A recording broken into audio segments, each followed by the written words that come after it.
Merci, Monsieur le Président. Merci, Madame, de votre présentation. Donc, comme vous l'avez dit, la directive cadre a permis de limiter la détérioration de la qualité de l'eau en Europe, mais l'objectif d'un bon état de toutes les masses d'eau pour 2015 n'a pas été atteint. On estime seulement à 40% le bon état des eaux de surface en Europe. Je partage donc les interventions qui ont été faites par plusieurs collègues qui demandent d'abord à ne pas réouvrir cette directive et aussi à mettre la pression sur les États membres pour qu'elle soit enfin réellement mise en œuvre. Quant aux sources d'eau souterraines, elles ont généralement un meilleur état. On considère les objectifs accomplis à 74% en Europe. Et quand on regarde les causes pour lesquelles ces objectifs n'ont pas été atteints, on trouve principalement la contamination par les nitrates provenant des ruissellements agricoles, les intrusions salines et l'infiltration de produits chimiques dangereux provenant de sites industriels ou de sites de stockage des déchets. Et en France, un site d'enfouissement de déchets à Stocamine, en Alsace, attire principalement notre attention. Il devait initialement accueillir 320 000 tonnes de déchets dangereux et suite à un incendie en 2002, le projet a été remis en cause et un déstockage de 93% des déchets a été réalisé. Mais 40 000 tonnes de polluants toxiques sont toujours enfouies à cette heure, à 550 mètres de profondeur, au-dessus de la plus grande nappe phréatique d'Europe. Celle-ci part de la France, elle va jusqu'aux Pays-Bas, elle passe par l'Allemagne, elle concerne 7 millions de personnes, c'est donc clairement un sujet européen. Or, sans attendre les résultats de l'étude de faisabilité technique et financière, la condamnation des galeries a été entamée, empêchant à l'avenir toute opération de déstockage. Je voudrais donc savoir si vous suivez ce projet au regard de son impact potentiel sur la qualité des eaux, et je voudrais vous demander si vous considérez qu'une telle décision de condamnation des galeries est conforme au droit, notamment au principe de précaution consacré par l'article 191 du traité de fonctionnement de l'Union européenne. Merci beaucoup. Merci beaucoup. Je vais redonner la parole à la Commission pour répondre à toutes ces questions. Et il nous reste un quart d'heure.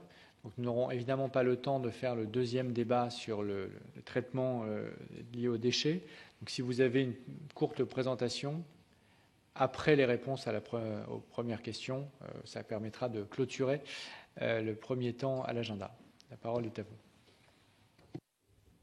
Merci beaucoup, Monsieur le Président. C'était justement ça les points que je voulais soulever, c'est-à-dire que je n'ai pas encore fait l'autre présentation et certaines des questions semblaient plutôt concerner la directive sur les eaux usagées. I switch to English. I'll try to sum up my reply. Je vais essayer de résumer mes réponses, les regrouper par thème. La question clé que beaucoup d'entre vous ont évoquée, c'est est-ce que la Commission est sûre de ne pas rouvrir la directive cadre eau. Alors là, je dirais que ce contrôle de santé est très clair. La conclusion, c'est que la directive cadre eau est globalement efficace, mais que certains domaines d'amélioration sont apparus. Et on peut le dire, nous sommes en train de discuter aussi au plan politique, non pas pour voir comment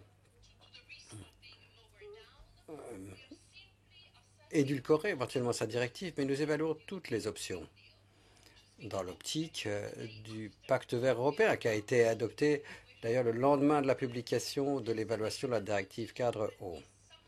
Et nous voulons disposer d'un instrument qui nous permettra d'arriver à la neutralité climatique, à zéro pollution et aux objectifs de biodiversité que nous souhaitons tous pour l'Europe.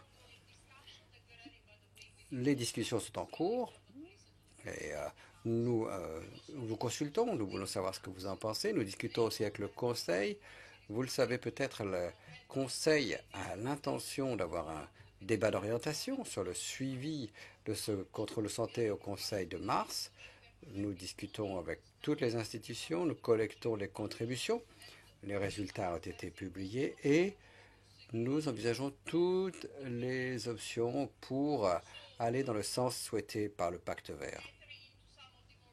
Maintenant, des questions plus précises. La mise en œuvre et l'infraction. Le contrôle de santé a conclu qu'il y avait encore beaucoup à faire en termes de mise en œuvre nationale de la directive. Et dans le cadre du questionnaire que nous avons adressé, nous avons posé la question de savoir si le niveau de sanctions éventuellement applicable par les autorités locales en cas de violation de la directive était adapté. Et les réponses sont que beaucoup estiment que ce n'est pas suffisant, pas proportionné, pas efficace. Je ne sais pas dans quelle mesure ces réponses correspondent aux exemples cités par les députés européens, c'est-à-dire des histoires de mauvaise application au niveau national. Mais on voit donc que dans certains cas, souvent trop tard, ce sont des événements qui arrivent à la Commission européenne. En tout cas, notre volonté reste ferme. Le nombre de cas suivis augmente. En février 2019, nous avions déjà adopté des recommandations adressées à tous les États membres. C'est ainsi dans la pratique que nous essayons d'orienter leurs activités, puisque maintenant, ils sont en train de rédiger le 3e plan de gestion des bassins fluviaux, mais en interne aussi, nous avons un suivi. Nous essayons de voir quelles sont les lacunes qui sont apparues dans le 2e plan de gestion, et nous essayons aussi de suivre les cas de mauvaise mise en œuvre. Et ce faisant, je vous l'assure, la politique de la Commission nous oblige, lorsqu'il y a lacune des États membres, d'avoir recours à ces instruments. La responsabilité première est toujours au niveau des États membres. L'accès à la justice, c'est aussi une partie du problème. Il n'y a pas le même niveau de dynamisme des ONG environnementales dans tous les pays. Et ça a des conséquences sur l'activation des droits prévus par cette directive. Bon, ce sont des sujets que nous avons à l'esprit, dont nous discutons de façon horizontale, parce que ce sont des sujets qui concernent aussi d'autres volets de l'acquis environnemental. Madame Müller, vous avez parlé d'intégration entre ce texte législatif et la proposition de la Commission européenne sur la PAC. Nous sommes très heureux de voir que la proposition de la Commission a vraiment créé un lien de conditionnalité, c'est-à-dire des fonds supplémentaires pour les agriculteurs, s'il y a respect de la directive eau. Dans quelle mesure pourrait-on encore mieux améliorer cette proposition à nos plus grandes ambitions dans le cadre du pacte vert? Bon, ça, c'est du ressort des co-législateurs qui sont très actifs d'ailleurs en la matière.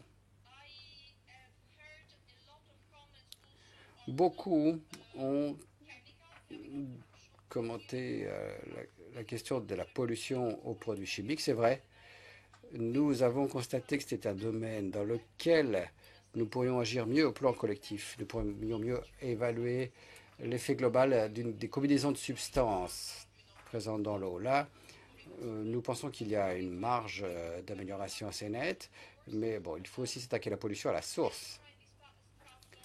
Les perturbateurs endocriniens, oui, je suis ravi de voir M. Hansen et d'autres avec lesquels nous avons discuté de la qualité de l'eau potable. Et là aussi, on a essayé de s'attaquer aux PFAS et aux perturbateurs endocriniens de façon globale. Et je voudrais remercier le Parlement européen de son soutien précieux dans ce contexte. Ensuite, la pénurie en eau. La directive prévoit aussi des éléments quantitatifs à respecter et nous voyons cela en conjonction avec les efforts que nous réalisons pour avoir la prochaine stratégie d'adaptation au climat. Et tout cela doit être traité et relevé comme défi, bien sûr.